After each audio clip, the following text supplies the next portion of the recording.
Ang sabi dito sa balita mga kababayan, yung COMELEC mag-i-issue na ng show cause order to contractor behind 30 million donation kay Chis Escudero. COMELEC Chair George Garcia said the full body would seek an explanation from a government contractor who admitted to donating 30 million. After receiving the contractor's response, Garcia said COMELEC would next seek the candidate's explanation. Dumipensa si Jingo Estrada, nag-privilege speech kanina.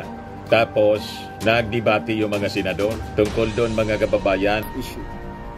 Mr. President, I told these people, warning me, and as I have stated at the start of the Senate investigation into these public works anomalies, hinarap ko po sa hukuman lahat ng kasong nagbabagang mga balita at pagtalakay sa mga isyu ng lipunan. Bulsa! Opinyon, banat at paglalantad sa katotohanan. Bulsa! What you see is what you get. You decide. Ito po mga kababayan, si Dante Maravillas, Bicolano vlogger, broadcast journalist from Albay. Ang sabi dito sa balita mga kababayan, yung COMELEC mag-i-issue na ng show cause order to contractor behind 30 million donation kay Chis Escudero. Habulin na. Yan. COMELEC Chair George Garcia said the full body would seek an explanation from a government contractor who admitted to donating 30 million pesos to the 2022 campaign of Senator Francis Escudero. Bakit doon sa contractor, hindi kay Chis? Si Chis yung tumanggap. Iba dapat si Chis at may pananagutan. Kung may pananagutan man, yung nagbigay, mas mabigat yung tumanggap ang pananagutan.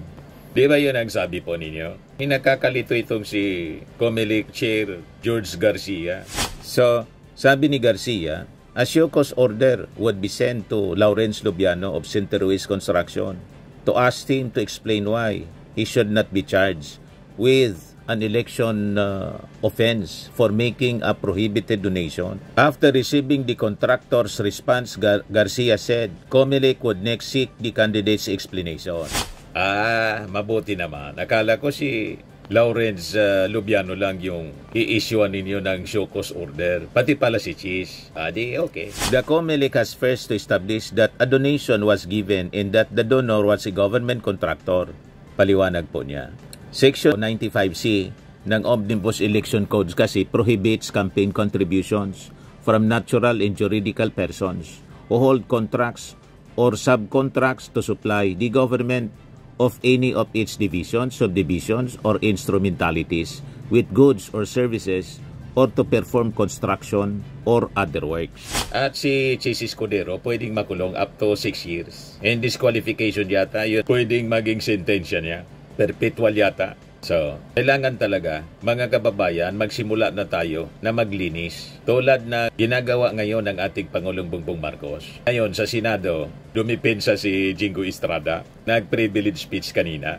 Tapos, nagdebate yung mga senador tungkol doon mga kababayan pag-detain. Hindi binalik sa Senado si Engineer Bryce Hernandez. Kasi sabi niya, doon sa Congress, TRICOM, huwag na ninyo ako anyang ibalik sa Senado. Takot siya kasi in-exposing ko at saka si Villanueva. O ngayon, pakinggan muna natin yung naging depensa ni Jingo Estrada. Nagpopuyo sa galit si Jingoy. Sabi niya rito, I have been jailed, vilified, crucified, and publicly humiliated. Senator Jingo Estrada firmly denies former DPWH official Bryce Hernandez allegations, linking him to anomalous flood control projects, asserting that he will not be silenced by efforts to weaponize his past. Hindi ako natatakot at lalong hindi ko papayagan na gamitin ng masasamang tao ang nakaraan ko para lamang patahimikin ako, sabi ni Jingoy. Ito yung parte ng kanyang privilege speech kanina sa Senado. I was told that if I continue to actively participate in the investigation on ghost flood control projects, I will become an easy target. An easy target, they say, because of accusations hurled against me in the past relating to the PDAF issue. Mr. President, I told these people, warning me, and as I have stated at the start of the Senate investigation into these public works anomalies, Hinarap ko po sa hukuman lahat ng kasong inihain laban sa akin. Hindi lang ako sumuko ng kusa nung ako'y pinaratangan at ikinulong. Ako po'y nakipaglaban ng patas sa proseso ng batas at hustisya at naghintay ng matagal na panahon sa pagdating ng hatol sa mga kasong ito. Hindi po ako nawala. Hindi po ako nagtago. Hindi po ako tumakas o nagbintang ng mga taong walang kinalaman sa mga akusasyon laban sa akin. At great cost to my family, my freedom, and my political career, I have acquitted myself of the grave charge of plunder before the bar of justice and the legal system we are all sworn to uphold. Should that sad and dark chapter of my life be a reason for me now to do nothing, say nothing, and just keep quiet when my job as an elected senator of this country calls on me to take a stand and expose these people? No, Mr. President, I cannot and will not shirk from my sworn duty to ferret out the truth. I will not be silenced when I know I can contribute something to the task at hand. I will continue to do my best to be worthy of the support that I was generously given by the people who elected me back to this Senate. Tama nga nagbigay ng babala sa akin. I am an easy target. Kaya isang araw pagkatapos ko sabihin na dapat i-contempt ang sinungaling na si Bryce Hernandez, tumakbo siya sa Kongresa mababang kapulungan para ilako ang isang kwento na sa tingin niya ay madaling paniwalaan. Hindi lang yun. Paulit-ulit niyang sinasabi ang akala niya safe siya. Walang galang na. Halatang galing pa sa isang script na binabasa. Marami sa akin ang nagsasabi, huwag kong patulan ang isang tao na sa sobrang kapal na muka nakuha pang magkasino habang iniimbestigahan ang mga krimen niya dito sa Senado. Mr. President, kung nakuha kong humarap sa kaso at tanggapin ang kaparusahan ng isang krimen kung saan ako ay napawalang sala, lalong kayang-kaya kong harapin ang isang Bryce Hernandez na lantarang sinungaling at magnanakaw. Ang sabi nga ni Senator Marcoleta, safe ka na. With due respect to our colleague, hindi po, Senator Marcoleta. Hindi ikaw, hindi ako, at lalong hindi safe ang taong bayan. Hanggang may mga Bryce Hernandez na engineer ng kasinungalingan at pandarambong ay hindi tayo safe. Hanggang may mga ghost projects sa DPWH at iba pang ahensya ng gobyerno, hindi safe ang pera ng bawat Pilipino na nagbabayad ng buwis. Isipin na lang ninyo, takot na takot ang mga kababayan natin basta BAR na ang kaharap habang may mga walang konsensang tao na isinusugal lamang sa kasino ang pera ng pinaghirapan at pinuno nilang ibayad. Ngayon, question ni Bato de la Rosa kung bakit daw hindi binalik sa Senado si Engineer Bryce Hernandez. Bakit sa PNP Custodial Center? Yan po. You are recognized. Thank you, Mr. President. The last time I know that Bryce Hernandez was cited in contempt and was issued a commitment order to the USA detention room.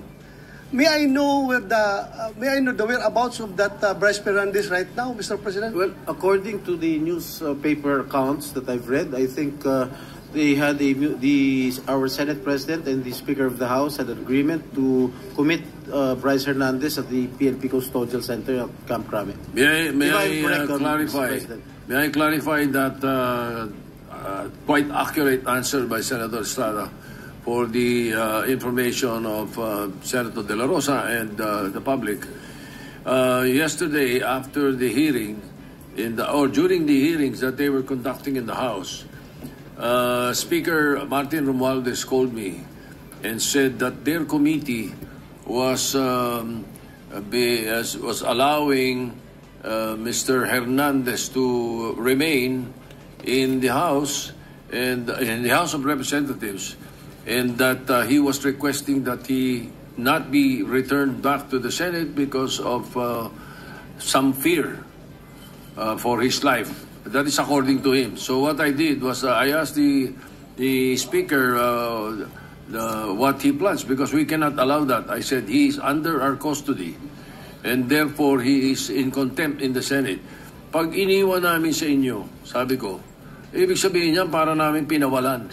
Correct, Kaya Mr. hindi President. ako pumayag. Correct. So Correct. what I did was I asked the Sergeant-at-Arms to bring Mr. Hernandez to the PNP Custodial Center, and that is where he is now. Still under the care of the OSAA. Mr. President, is there a possibility that we can commit him back here in the Senate? Of course, during he is still under custody of the Senate, and therefore Let him be jailed here, Mr. President. indirects. We had to give in to the request of the Speaker that he be not returned here as. Yeah, but Mr. President, I think as we speak, the jurisdiction of the person of Bryce Hernandez belongs to the Senate. Yes, and that's why we can call him here anytime we need him. Thank you, Mr. President. Yeah. Just recognized. Sir President, on that Minority point, Leader is recognized. may I know, Sir President, will that be the new rule? Because under the present rule, kung sino may jurisdiction, siya'y magde-decide. So for example, siya'y incarcerated under RTC. So magpapaalam tayo sa RTC kung pwede nating hiramin. So nagpaalam sila sa atin kung pwede natin nila hiramin yung witness. Kasi insulto po sa atin yung sabihin may mangyayari sa kanya dito.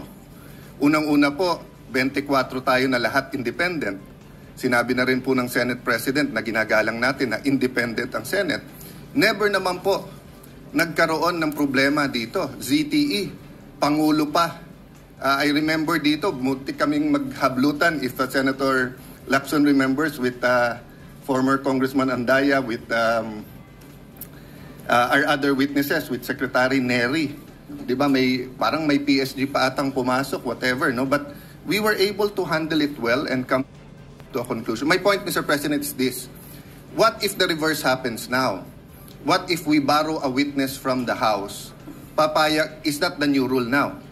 Na PNP custodial na? Or matapos po ng debate, si Marcoleta, si Ping Lacson, nagkasundo sila na alisin sa PNP custodial pero hindi man di na ibalik sa Senado. Under Senate, dinala na lang mga kababayan sa Pasay City Jail imbes na PNP Custodial Center. The status is we were in debate about the status of the witness, Bryce Hernandez, Mr. President. So I think in consensus, would you like to make the motion, Mr. President, on where to? Yes, Mr. President. Therefore, yes. Can we recognize Senator Jinggoy? Can I just make a motion, Mr. President, Majority Leader? I move that we commit Bryce Erickson Hernandez to the Pasay City Jail, Mr. President. I second the motion of the good. Any objection? Chair, and the chairman of the Blue Ribbon concurs. Ayan po nangyari. Nag-consensus na lang po. Huwag doon sa PNP custodial. Nagkasundo na lang. Pero hindi man sa Senado. Sa Pasay City Jail. Ganoon mga kababayan. Ito naman po, Firmax Firming and Lifting Cream. Pinapahid po sa mga pulses in affected area. Mainam po sa paninigas ng mga kaso-kasuan. Ito naman po, Automax Radiant Serum. Sa mukha naman yung application. Anti-aging po siya. You will look 10 years younger than your age. Sa mga cancer patients naman po, baka lang gusto ninyo itong itry. Naing siya red mix fruit drink. Hindi mo po siya gamot, food supplement siya. Kaya lang, gawa siya mga kababayan sa goji berry. Yung goji berry, may anti-cancer properties. O ngayon, yung mga inquiries ninyo, dumiritso na lang kayo sa aming messenger sa Facebook para masagot namin agad. Ayos pa? Ayos na ayos niya, Mr. Maravilla. But anyway, ito po pala yung aming bagong product na binibenta online. I am worldwide amazing pure organic barley powdered drink mix from Australia. Negosyo to ng aking anak na architect entrepreneur Riz Maravillas. Ayan po.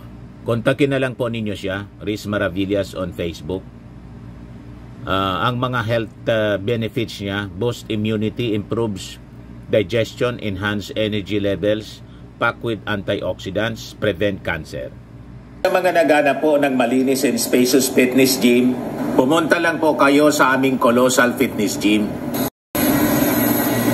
May Grab car rental din po kami. Ito naman po yung bago naming product na binibenta online. Eye Glow Serum, whitening po siya. Tingnan ninyo yung epekto sa aking anak na architect before and now. Yung mga inquiries po ninyo, dumiretso na lang kayo sa kanyang Facebook account, Riz Maravillas.